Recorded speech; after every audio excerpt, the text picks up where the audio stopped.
Welcome crafters, Michelle here. I have a gorgeous flower wreath for you today. In today's crafting adventure, I'm going to show you how to make a wreath using the Sunflower Petal method. Now this method is easy to use. It makes a striking petal that you can use to make a sunflower and many other flower wreaths. Let me show you how to make this beautiful Deco Mesh flower wreath. Now to start, I'm going to prep the center of my flower wreath, and I found this in a thrift store. I actually found 3 of them. These are the other 2. Now this is the condition that they came in. You can see that they were well loved and used, and these are little wall plaques. They are from Creative Co-op. So I picked up all 3 of them. I thought they were gorgeous and would make beautiful centers for flower wreaths. So this one, I went ahead, I gave it a good washing and then a good coat of Krylon Fusion All-in-One Matte Black Paint. It is nice and dry, and I'm ready to go to my second step. Now this has so much detail, I want to make sure that I can see that. So we're going to go over all that detail with some rub and buff. I decided to go with the antique gold. That's a little bit more rustic, and that's kind of the feel that I'm going for. These feel very antique-ish to me, so that's the feeling I want to get. And it is beautiful. So I pulled out 2 of my smaller brushes, and I did pick up this set specifically to use with my rub and buff. And you can find the rub and buff and the paint brushes in my Amazon associate shop. The link is in the description.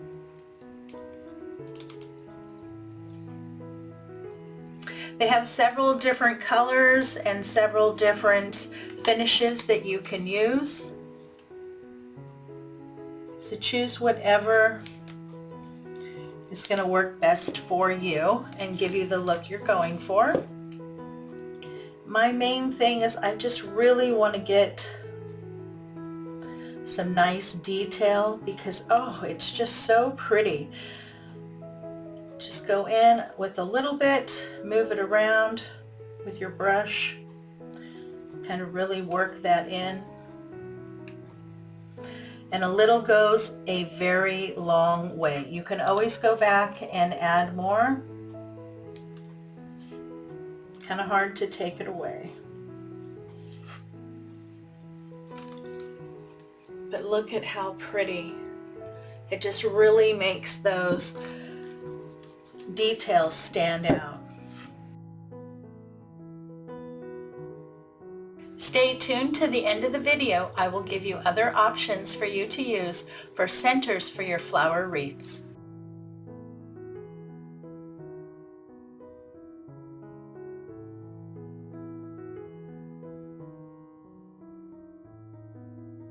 Oh, I love it. It looks so pretty.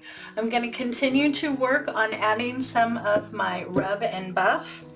Now you can always go back in if you get a little too much on with a cloth and kind of buff it out. I'm being quite adventurous.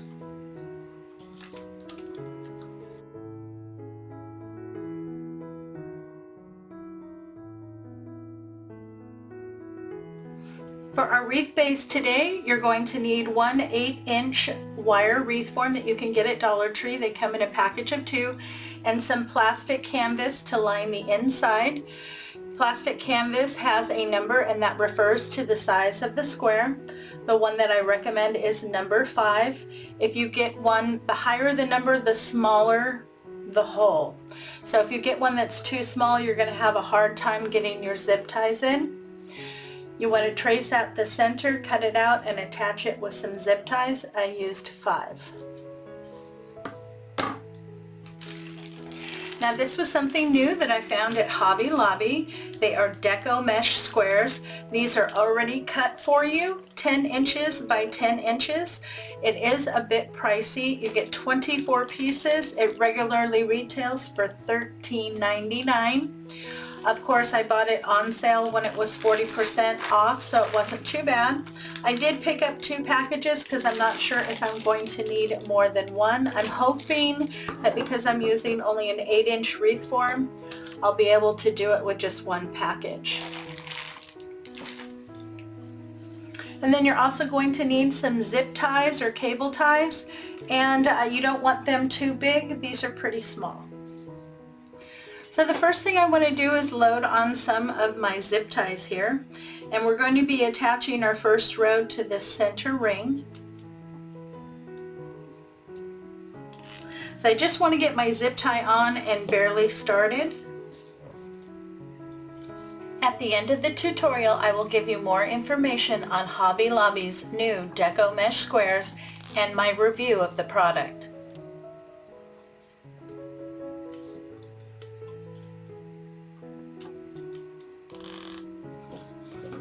Okay, so I have a few on there. This is just going to make it easy for me when I go to attach my petal. Now this is what they look like. It looks like the edges have been sealed. They're not rough, they're not fraying, so I really like that. You want to lay your square out with the manufactured edge at the top and the bottom. Take your corner, crisscross over. You want to make sure that that manufactured edge lines up nicely.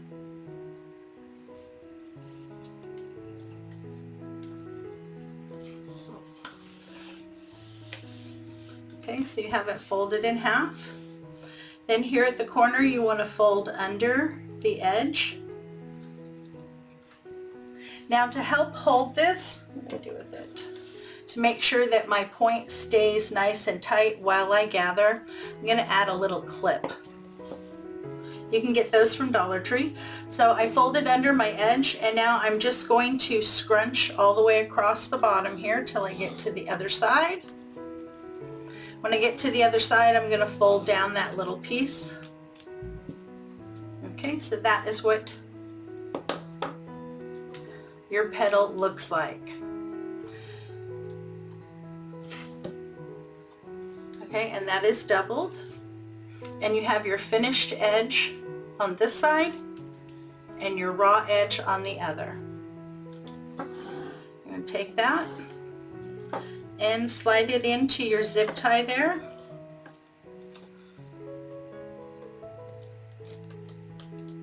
Just kind of come down maybe about 1/2 inch to 1 inch and tighten.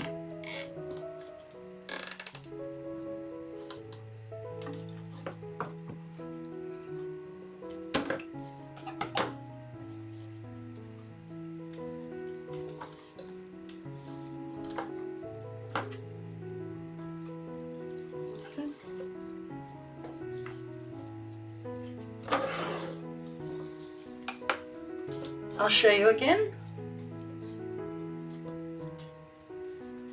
Your manufactured edge is at the top and the bottom.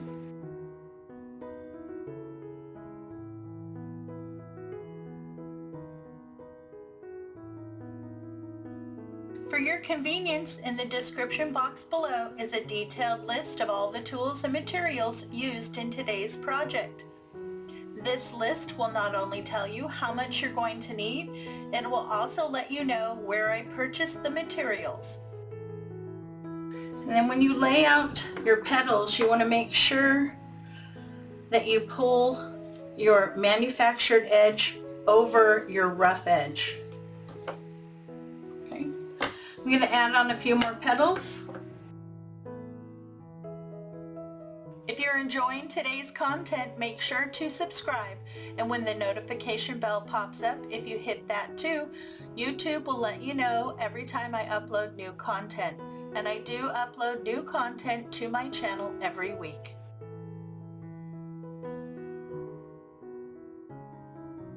I have completed my first row of petals, and it took 5 petals per section on this wreath, and this wreath has 3 sections. So a total of 15 petals for the outside.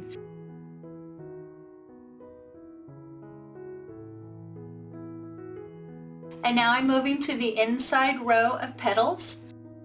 When you go to start your second row, you want to start at the base of your first row. When you place your petals in your second row, try to place them in between two of the petals in the first row. Feed your zip tie from the front to the back and then back up. You want to give your space about 3 open spaces in between. Continue to add your petals until you've finished your second row. It should take about 3 petals per section on your second row. I have all of my petals attached. There were 15 on the outer ring and 9 on the inner ring. That is perfect for 24 petals, which is one complete package. I've decided to cup up my petals. You can either form them to cup down or cup up. I like it because it makes it nice and fluffy and the wreaths stand out. Let's go ahead and add some leaves to our flower. Today I'm going to be using the jute colored mesh. To create the leaves, you want to fold in opposite corners to the center and then scrunch through the center. Now this is the side that you want to face forward. Attach a set of leaves to each crossbar by using the pipe cleaner. Make sure to trim and tuck your pipe cleaners when you're done. I have the 3 sets of my leaves attached. Now I know they don't show too much from the front, but that's okay. I just wanted a hint of them peeking out around the sides. Now we're ready to attach our center. To get our center attached, I've added a cable tie mount. Now you can pick these up at any hardware store such as Lowe's or Home Depot. Now this is a 10 count bag. They are 1 by 1 inch. And you can find them either labeled as mounting pads or cable tie mounts. To get these attached, on the back, you want to remove the sticky pad that comes with them. Once that's removed, you want to attach it using an industrial strength adhesive such as Fix-All or E6000. I'm also going to be using a drop or 2 of glue to help hold it in place until my industrial strength adhesive can set up, which takes 24 to 48 hours.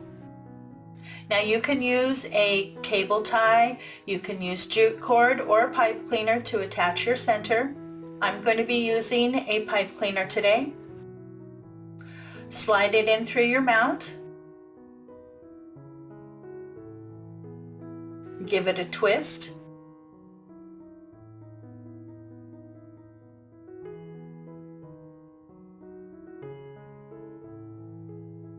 Then you're going to feed it in through the center of your plastic canvas. Pull it nice and snug and give it a couple twists. Trim your pipe cleaners and then feed the ends back through the plastic canvas so that you don't have anything sharp on the back of your wreath. I have my center on and I'm really happy. Now once I got this attached with my pipe cleaner, I went in around the edge. I added some hot glue and some Aleene's original tacky glue. Now the hot glue is going to hold it in place until Aleene's can set up. It usually takes 24 to 48 hours. Then this makes it weather resistant. I wanted to do that because I wanted to make sure that my center doesn't shift or move once it goes up on the door. It is kind of heavy. Now for your center, you have lots of options. You can pick up a pre-made center. They sell them at Hobby Lobby and Michael's. You can also pick them up at craftoutlet.com. You can also pick up the round floral foam that you can get from Dollar Tree. You can cover that with fabric that matches your flower, or you can cover it with rope, moss, many other materials, and use that as the center. If you would like a round center, you can always add stuffing underneath your fabric to make it round, or you can use half a round ball and cover that. So there are a lot of different options that you can do to do the center of your wreath. So let's talk about the Deco Mesh Squares that you can now pick up from Hobby Lobby. I like the fact that they are pre-cut 10 inches by 10 inches. You get 24 pieces and it regularly retails for $13.99. They had a limited color selection. I found jute, black, red, and white. I'm sure they'll get some more colors in, but I wanted to read to you what it says here. It says, recommended for use in a dry, covered, and sheltered area. Exposure to direct outdoor elements will cause item to warp and or fade. And this one is made 54% jute and 46% polypropylene. Now, I like the fact that they're cut. The edges that are cut are not sealed. As I was working on this one and pulling my petals and shaping them, they started to fray. So what I did was I took this outside and I gave it a good coat of Krylon triple thick clear glaze. Now this is really nice. It does not put a super high glaze on your piece. This is dry. Unfortunately, I forgot about it. I left it outside. It blew over my paint tent and I found it upside down, so some of my petals are warped. So I have some clipped so that they can reshape again the way I want them. But you know, that happens sometimes. But it's nice. It has reduced some of the fraying. It makes the petals a little bit more stiff. And that'll also help it from not fading as much if they do put this outside. I have to say that the jute frayed a lot more than the red. So keep that in mind if you decide to try this. Like I said, I did pick up a couple packages. I have some ideas on how to use this and we'll try them on the next one to see if we can reduce that fraying. Well, I hope you enjoyed today's tutorial. I had a lot of fun pulling this beautiful flower wreath together. I hope you enjoyed it. If you did, please give me a big thumbs up and show some love in the comments. And if you know anyone who would like my content, please share it with them. Have a great day, take care of yourself, and I'll see you in the next video.